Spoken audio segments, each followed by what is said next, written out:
In this video, we'll be looking at question 2 from homework 3. And we see we have 3 forces, and we are asked to find the net force of the force on the flagpole, right? Finding the net force on the flagpole in its component form, so in IJK notation. And we are then finding the magnitude and direction of said force. And we know that the net force is equal to all these forces added together, right? Net force just means the sum of every force. And so writing that in this IJK notation, or if you prefer, and I prefer to do it this way, you can write this in vector form, right?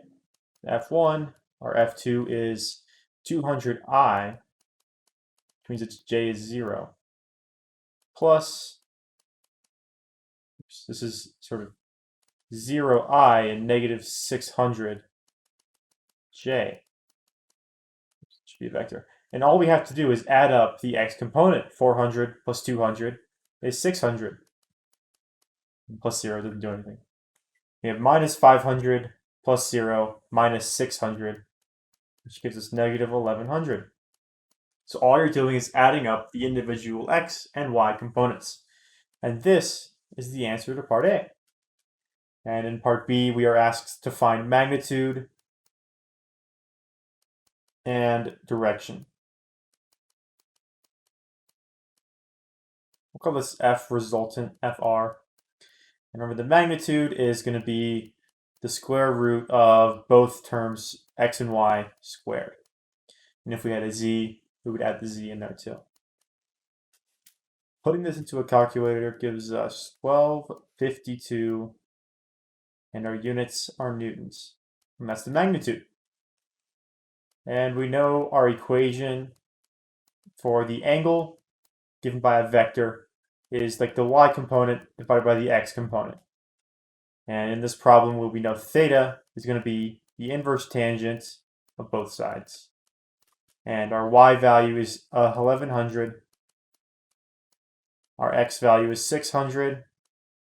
It's just parentheses.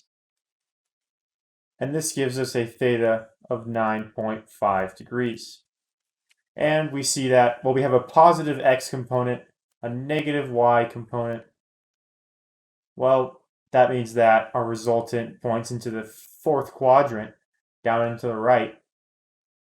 And our angle theta represents the angle here. The angle where our opposite, right? Tangent equals opposite over adjacent. Our opposite is our y, and our adjacent is our x. And so we know that this is our theta.